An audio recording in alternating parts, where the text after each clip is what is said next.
Om Sahana Vavatu Sahanau Bhunaktu Sahaviryam Karavavahai Tejasvinavati Tadamastu Ma Vidvishavahai. Om Shanti Shanti Shanti. Hari Om Tat Tat.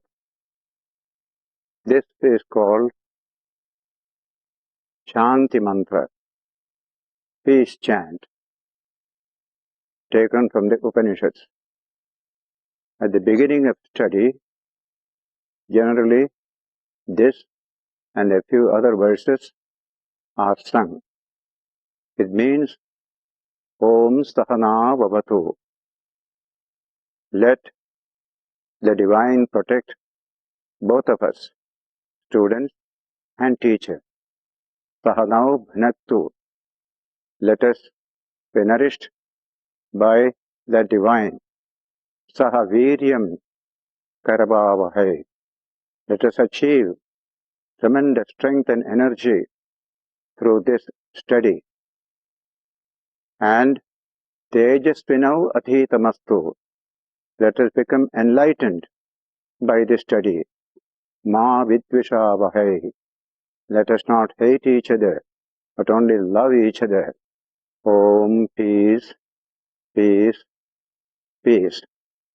With this Shanti Mantra, we commence today the study of the entire Bhagavad Gita of 700 verses divided into 18 chapters. Before we study the Gita, we study what they call the Gita Dhyana shlokas, the meditation verses on the Gita. 9 verses, very fascinating and inspiring. Nobody knows who wrote these 9 verses. Some scholars say it is by the great Sridhara Swami of the 16th or 17th century, who wrote a commentary on the Gita and a beautiful commentary on the Srimad Bhagavad. So we study this Gita Dhyana shlokas. It begins with addressing the Gita as the mother, Amba. Amba is mother. Mahatma Gandhi said once that I lost my mother when I was young, but throughout my life I never felt the absence of a mother because I had the Gita as my mother. I refer to it every time. So you can see in the shloka beginning itself, Om Parthaya Pratibodhitam Bhagavata Narayanena Swayam Vyasena Gratitam Purana Munina Madhye Mahabharatam Advaitamrita Varshinim Bhagavatim Ashtadashadhyayinim Amba Tvam Anusandhadami Bhagavad Gita Bhavadveshanim. Amba, O Mother, Bhagavad Gita, O Bhagavad Gita, Bhavadveshanim, which destroys relativity, finitude, and other weaknesses within us, our creatureliness, it destroys. Tvam Anusandhatami, you I meditate upon continuously. That is the last line, and the rest are a description of the Gita. Parthaya Pratibodhitam. It was to enlightened Partha, Arjuna, that this was taught by Bhagavata, by Bhagavan, Narayana Swayam, Sakshat Narayana, that infinite divine personality who came as Krishna as an incarnation. So Sakshat Narayana, Vyasena Gratitam, that was made into a 700 verses by Vyasa, the author of the Mahabharata, and introduced into his mighty epic, that Mahabharata. Purana Munina, Vyasa is known as Purana Muni, not only ancient sage, but also the sage who composed many Puranas, many beautiful religious works. Madhye Mahabharatam, introduced in the midst of Mahabharata. Advaita Amritavarshinim, this mother is what reigns Advaita Amrita, the nectar of Advaita, non-duality. We are all one. That great philosophy is what you get out of the Gita. So it's called Varshinim, a raining of the Advaita inspiration. Bhagavatim, the blessed divine person. Ashtadashadhyayinim, having 18 verses. That mother, Amba, Anasandhatami, we meditate upon. That is the opening verse. Now comes Namostute Vyasa Vishada Buddhe, a tribute to Vyasa. You are Vishala Buddhi, extraordinary intellect. Namostute, salutations to thee, O Vyasa. Pullarabindayata Patranetra. Your eyes are elongated like the petals of a lotus. Pullarabinda. That is how poets describe great person's eyes, compared to the petals of a lotus, slightly elongated. Yena tvaya bharata taila purna prajvaliso jnanamaya pradeepaha, by which you lit up a lamp of jnana, lamp of pure knowledge, spiritual knowledge. By how did you light it up? Through the oil of the Mahabharata, Bharata Taila.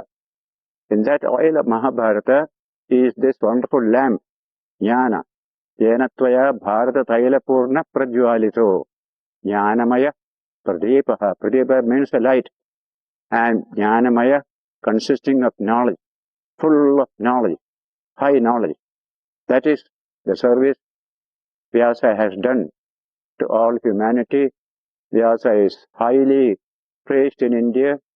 He is considered to be an extraordinary intellect. He divided the Vedas into 4, editing it, then any number of Puranas, and then the Bhagavad Gita, along with the Mahabharata itself, the greatest epic, an epic which is 9 times the 2 epics of Greece together. That is the nature of the Mahabharata epic. India has 2 great epics, Mahabharata, Ramayana. Next is a tribute to Sri Krishna. Prapanna Parijataya, Stotravetrekaparnaye, Jnanamudraya Krishnaya, Gita Amrita Duhe Namaha. Salutations to Krishna. What kind of Krishna? Krishna with the Jnana Mudra. This kind of mudra is called Jnana Mudra, the bodily kind of posture which has some spiritual, psychological meaning. So this is called Jnana Mudra. Krishna with this Jnana Mudra, who is Gita Amrita Duhe, the milk of the nectar of the Gita. That's what Krishna did. Prapanna Parijataya, who is also the wish-fulfilling tree to those who resort to him. We have got the concept of the wish-fulfilling tree, Parijata. Stotravetreka Panaye. In one hand, he has that stick to drive the cows. He was a cowherd. And so, Stotravetreka Panaye.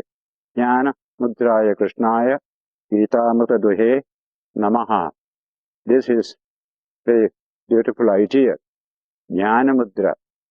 What it means is difficult to say, but one thing seems to be clear, that the capacity to oppose thumb to forefinger is a human capacity. No animals, not even the chimpanzee, can do it. Chimpanzee can do only like this and never like this. And this is the beginning of man's technical ability, the human being's ability to manipulate nature and develop science, culture, civilization, and higher life.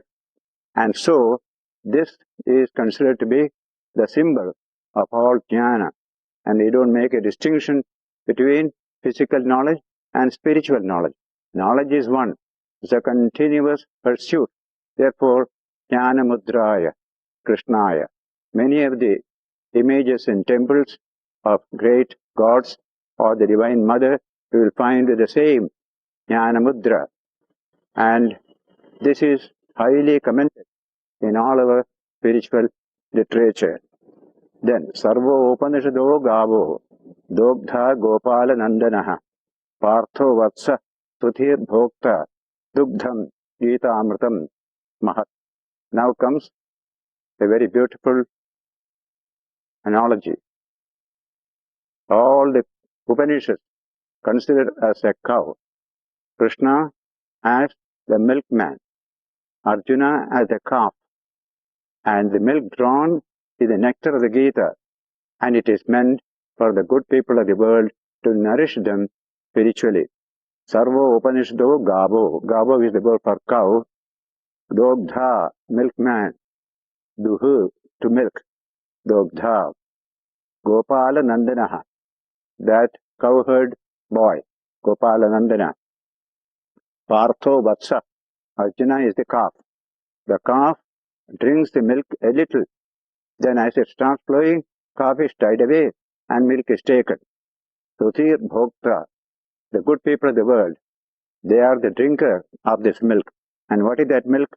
Dugdham Gita Amritam Mahat, the great nectar of the Gita is the milk so drawn by Krishna from the Upanishads.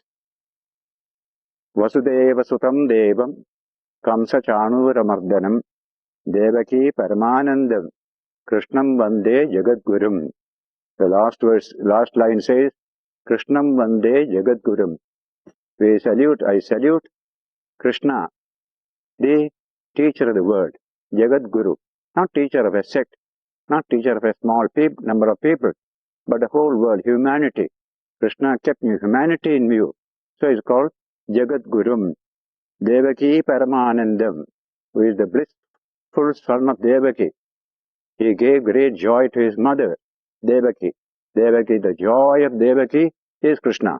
Similarly, Vasudeva Sutam, the son of father Vasudeva, Kamsa Chanura Mardanam, Vasudeva Sutam Devam, who has destroyed two evil forces, Kamsa and Chanura, during his young days. You will read it in the Srimad Bhagavatam, in the 10th book, the story of Krishna, and during his early life, what all things he did, there comes this Kamsa Chanura Mardana story. Devaki Paramanandam Krishnam Vande Jagadgurum. Now comes a very, very long shloka or verse. Bhishma Drona Tata Jayadrusjala Gandhara Nilotpala Shalyagrahavati Kripena Vahani Karnena Velakula Ashwathama Vikarna Karna Akara Duryodhanavatini Sottirnakalu Pandavai Rananadi Kaivartaka Kesavaga. The shloka says that great battle of Kurukshetra compared to a river, Rananadi, the battle river. The Pandavas could cross that river safely. It was full of dangerous things because Krishna was the helmsman. He was guiding the whole thing. Kaivartaka Kesavaha. Krishna was the Kaivartaka, the boatman. And what are the dangerous things? Bhishma Drona Tata, the two banks of the river. Bhishma Drona, mighty warriors of the Kaurava army. Jayadratha Jala, Jayadratha is the water in the river. Gandhara Nilotpala, Gandhara, the king of Gandhara, the Shaguni, he is the lotus, blue lotus, blue lily in that river. Shalya Grahavati, Shalya is a shark, another great character in the Mahabharata. Grahavati, Kripena Vahani, the current is Kripa, and also, and Karna is the breakers, and Ashwathama and Vikarna as terrible Makaras, certain what you call wild and ferocious type of fish or Makaras. Duryodhana Avartini. Duryodhana is the whirlpool in that river. Sotirna, that river of battle, was crossed over by the Pandavas safely with Krishna as the helmsman. Similarly, Parasharyavacha Saravaja Mamalam Gita Gandhotkaram Nanakhyanaka Kesaram Harikatha Sambodhana Bodhitam Loke Sajjana Shradbadairah Aharaha Pepiyamanam Muda Bhoyad Bharata Pankajam Kalimala Prabdhamsina Shreyase. This is a tribute to the Mahabharata. May the taintless lotus of the Mahabharata, growing on the waters of the words of Parashara's son, that is Vyasa, having the Gita as a strong, sweet fragrance, with many a narrative as its stamens, fully opened by the discourses on Hari, the indwelling Lord in all, Hari, that is Vishnu or Krishna, and drunk joyously day after day by the Brahmara of the good and the pure in the world. The bees, Brahmara is the bees, they come and drink the honey that is there. Let this great Mahabharata be productive of the supreme good of him, to him who is eager to destroy the taint of Kali, evil age in which you live. To destroy it, this will be a great blessing. Whenever there is such evil, this kind of Gita will be a tremendous blessing to all. That is the greatness of the Mahabharata, which nurtured the Gita inside. Now comes a very oft-quoted verse by every saint in India. Mokam karoti vachalam, pangum lankhayate girim, yat kripa tamaham bande paramananda madhavam. I salute the blessed Paramananda Madhava, the infinitely blissful Krishna. His name is Madhava also, whose grace, he says, Tamaham Vande, whose grace, Mokam Karoti Vachalam, makes the dumb become eloquent. That's the nature of divine grace. And Pangum Lankhayate Girim, the man who is absolutely lame, he is able to cross mountains. Why and how? Yak Kripa, by whose grace? That Krishna I salute. Yat Kripa Tamaham Vande Paramananda Madhavam, all blissful Madhava. Then the last verse is also extremely popular. People recite it during prayers. Yam Brahma Varunendra Rudra Marutaha Tunvanti Divyaistavaihi Vedais Sangapata Kramopanishadaihi Gayantiyam Samagaha Dhyanavasthita Tadgatena Manasa Pashyantiyam Yogino Yasyantam Navidu Surasara Gunaha Devaya Tasmai Namaha. Tasmai Devaya Namaha is the last portion. That to that Deva be our salutation, that divine person. The rest are whatever further adjectives of the divine person. Salutations to that God whom the Creator Brahma, then Varuna, Indra, Rudra, and the Maruts praise with divine hymns, whom the singers of Samaveda is known as a musical Veda. Singers of Sama by the Veda with their full complement of parts. They sing. The singers of Sama sing, whom the singers of Sama sing by the Vedas with their full complement of parts, consecutive sections, and Upanishads. They are all sections of the Vedas, whom the yogis see with their minds absorbed in him through perfection in meditation. That's a beautiful idea. The yogi, in depth of meditation, discover that infinite reality who is the self of all. You are that, whose limit the hosts of devas and asuras do not know, who is infinite in every sense of the term. Here is a beautiful set of verses, 9 verses, known as Gita Dhyanas shlokas. meditation verses on the Gita. Here is a great book that came to us through the Mahabharata. It was part of the Mahabharata, included in that immense epic. Many people could not see its beauty or strength. But one great teacher appeared in the 8th century AD. He recognized the importance of this great book, the Bhagavad Gita. So he took it out of the Mahabharata as a separate book and wrote his most beautiful commentary on it, including a very beautiful preface, meaningful preface, which we shall study in the next lectures, and placed it before the people as a great book. From that time onwards, the Gita has become popular. All subsequent teachers also began to write commentaries on the Gita. This is the way that Shankara served the world, through bringing out the importance and significance of this great book of practical Vedanta. But in spite of all this, it was not fully known to people because it was in Sanskrit. It was there all the time in various monasteries or scholars' places, etc. Swami Vivekananda pays a high tribute to Shankara for this great work. He says it is one of the greatest works that this great man did in his great life, to place the Gita before the people and write that famous commentary upon it. That is the story of the Gita. It was quite popular all over India, but only among certain sections of people.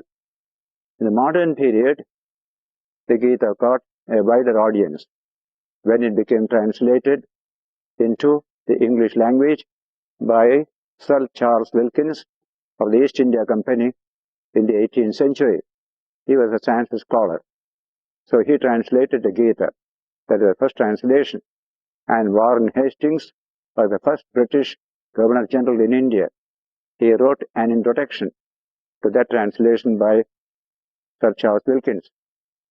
In that introduction, this British Governor General has made a beautiful remark, along with other things.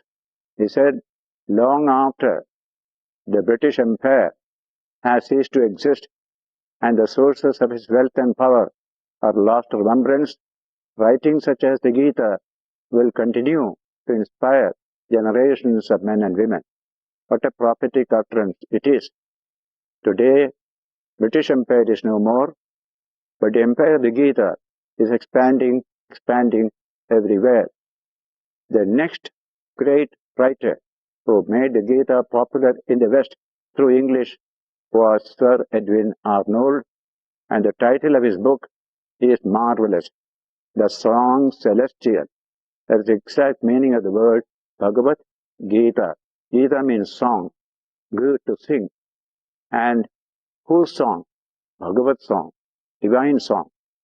And so the Song Celestial was a great book, mostly in poetic language. It has been expressed.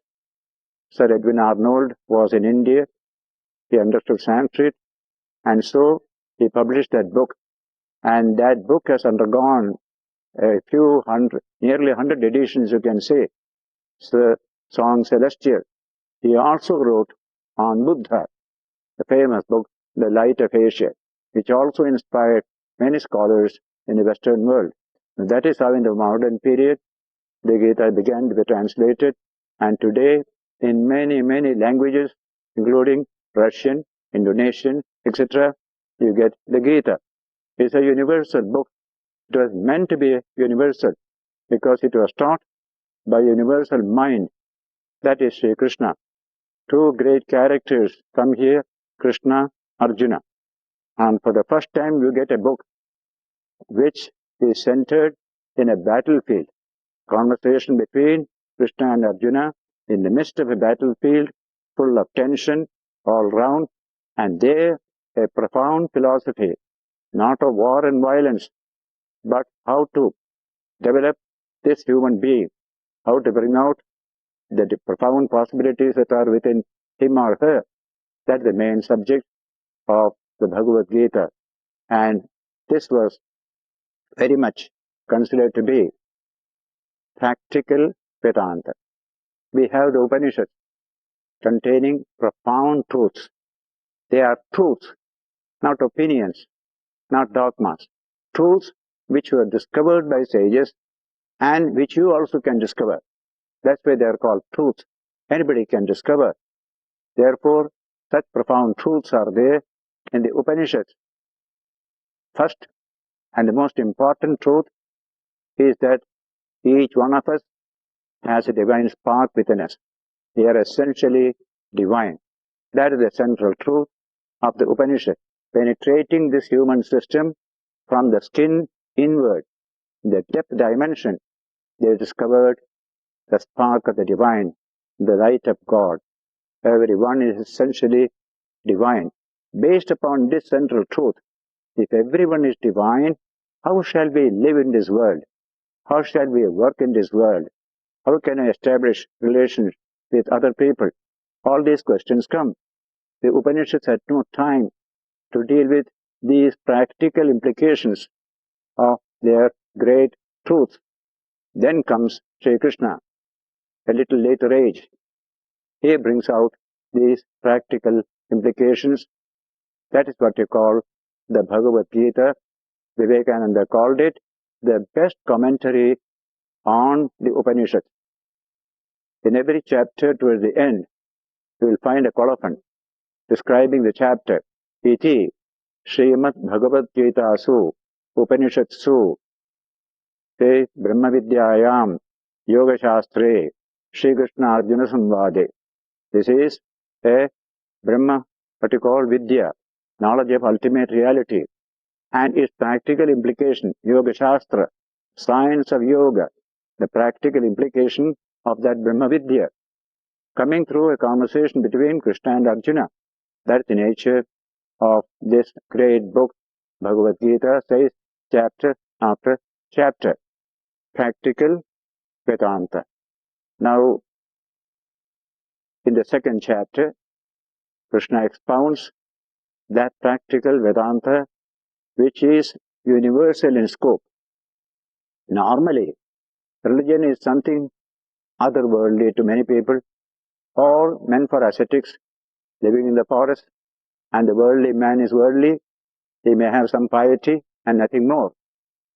But how to make an average human being working in the world, dealing with various aspects of life, how can he or she become spiritual? That is why the originality of the Gita consists in appealing to those people, and they are the millions in the world, working people as we call it. They may be in any department of life, but they are all working people. The special beauty of the Gita is that its message is addressed to these millions and millions of working people of all countries, of all types of people. How in the midst of work they can develop their spiritual possibilities. Within this life, living in the body, this is repeated again and again. You will hear later on when you go through the verses, heavens and hells are all thrown up. They have no meaning. We create hell here. We create heaven here. How to create heaven in society? There is one method. Try to manifest that divine within. You have the capacity to do so.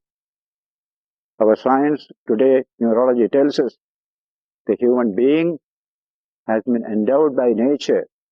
Why? By an organic system by which he or she can understand the world, understand himself or herself. This capacity comes to us through our wonderful brain. If we utilize it properly, we can make for a heaven in our society by manifesting the divine within, and all our actions suffused with that vision, with that wonderful inspiration. So you find for the first time a book coming in the name of religion, where the center of interest is work. Work is the center of interest of the Gita, and the working person is the center of interest. As if Krishna goes to a worker working on the roads, working in the household, working in the office, gently whispering to them, here, I'll give you a message that with this you will be able to work better, efficiently, and by that you will also grow spiritually within you. This is a remarkable message that has come to humanity for the first time through the Gita.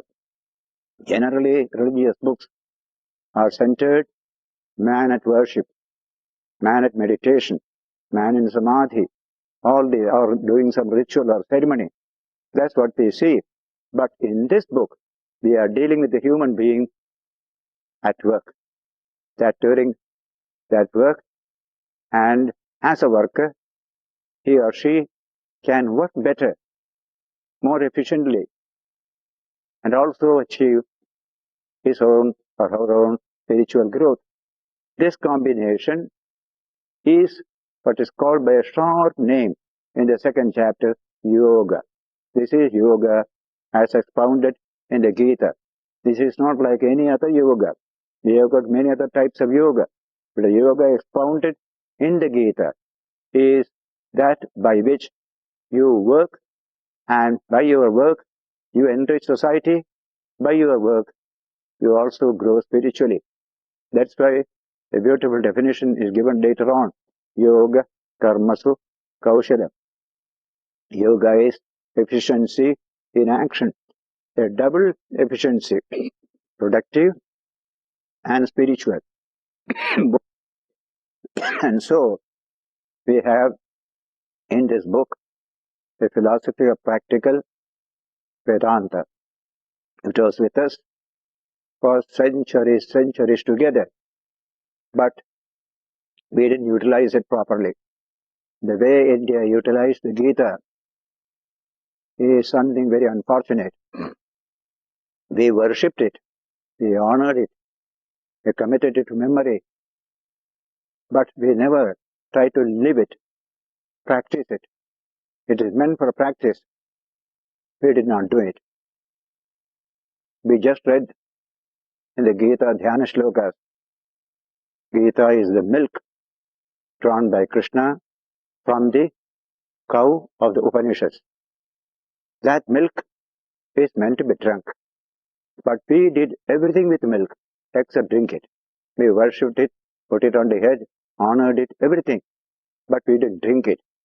Therefore, that spiritual nourishment and that broad human attitudes we could not develop all the time. We had narrowness, caste, community exclusiveness, and many other evils that appeared in society. Therefore, our reference to the Gita till now lacked the most essential thing, how to live this teaching, create a society where all are free, all are equal, human dignity is established there. All that will come in the course of the teaching here. And so, today we need to understand the Gita is meant to be lived, to be practiced, not merely a pious book to read for mental consolation. All over India, I have found this wrong understanding among our people regarding the Gita. And I came to know it a little more intensely when I visited this city, Hyderabad, in 1949. I was on a tour of Andhra Pradesh after finishing a long tour of the Assam and Eastern region. After several days of lectures in the university, etc., in this city, friends told me, why not pay a visit to General Chowdhury, the military governor of Hyderabad at that time, appointed just after the police action. That was 1949, October. So I said, yes, I shall go and meet him. So we went to meet General Chowdhury. He sat across the table, and he did all the talking for the first half an hour. I was listening. I saw a copy of the Gita on his table. That gave me an opportunity to start the talking. Then Chowdhury, do you read the Gita? He said with a sense of tiredness, oh yes, I read it when I feel the need for a little peace of mind, a little consolation, a little relaxation. I said, that is not the purpose of that book. And I said it with a little firmness. He looked up. Do you mean to say this book has a message to me as a worker, as the governor of the state? Do you mean to say that? I thought it is only meant just to get a little peace of mind. He said, no, this is the book meant for you as a worker, as a responsible worker of society. For peace, you get plenty of other books. This is not for that kind of peace. He was puzzled. Again, he put this question, can I get guidance from this book? I said, let us take the 4th chapter. After expounding his philosophy in the 2nd and 3rd chapters and calling it yoga. Yoga is the word that is used for that philosophy. And in the 4th chapter, you find the great idea coming that this great yoga, Krishna says, I taught to great kings, emperors, those who have to deal with various problems of human society. Why? To give them strength, to bring about happiness and welfare in people. So men and women of responsibility, they need to be given a philosophy by which they will discharge the responsibility, and while discharging it, not only make people happy, but they also become spiritually richer, richer, richer. This is the language used in the first 2 verses of the 4th chapter. When I told him, he was very much impressed. Shankaracharya comments there, Durbalan Ajitendriyan Prapya Yogo Nashta Parantapa. Arjuna, this yoga was very active in society. People with responsibility lived according to yoga. They did wonderful good to the people. But in course of time, due to weakness, physical and mental, yoga became diluted and lost in society. That's yoga now I am communicating to you, Arjuna. That is the language in the 4th chapter. When I said this, he was immensely happy. He said, I never thought like this. Then I asked him, have you read Vivekananda's books? He said, I have read small books, sayings of Vivekananda. He said, that won't do. I shall send you a book when I go to Delhi tomorrow. Lectures from Colombo to Almora, which has created the conscience of modern India. Read it. If you promised you will read, I will send you an autographed copy. I don't want to waste a book unless you read. I don't like to send. No, I shall read, he said. Then he took me to the car with all love and regard. We became close to each other. I went to Delhi and from there sent the book with a letter, and he acknowledged it, saying, I have benefited by this. Later on, he was a commissioner in Canada. He took my permission to translate my lecture on the spirit of essence of Indian culture into French for distribution in the French area of Canada. That is the story of General Chowdhury. Only an illustration.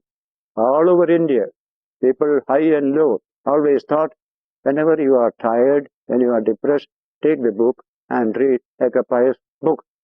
That is not. Today, what is to be understood, therefore, by our people is, here is milk to be drunk, to be digested, to be assimilated, so that you become physically, mentally, spiritually strong, and that strength is to establish a heaven around you by interhuman relationship being based on our spiritual oneness. That is the great work that we can do in this modern period. I'm glad there is a lot of interest in the study of the Gita, and I hope that interest to be transformed in this way, creating a new, healthy human society, first in India as well as in the rest of the world as well. Shankaracharya's preface to this great book, or introduction to this great book, is marvelous. I shall be expounding it later in the course of the next several weeks, every Sunday. So the next few weeks, for a year or two, we shall be living with the Gita every Sunday in this hall, Vivekananda Hall of the Ramakrishna Mutt, Hyderabad. So many of you have come, hundreds of you, young and old, coming from all sections of society. I'm very happy that you need this wonderful strength coming from practical Vedanta's message. You will get it through the book in the course of these Sundays. I'm very happy to be with all of you. This is the first day, the beginning, and we shall be together for weeks and weeks together. We shall take up the subject of Shankara's preface to the Gita next week when we meet here. Today we end here. We will have a few minutes silence and quiet, and then we shall disperse.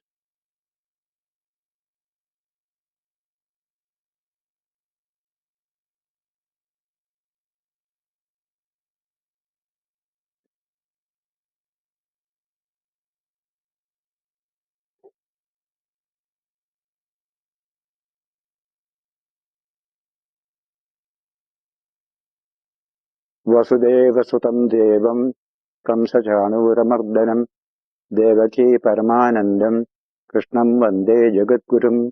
Salutations to Krishna, the teacher of humanity, who is the son of Vasudeva and the blessed love, beloved of Devaki, destroyer of evil forces. To him be our salutation.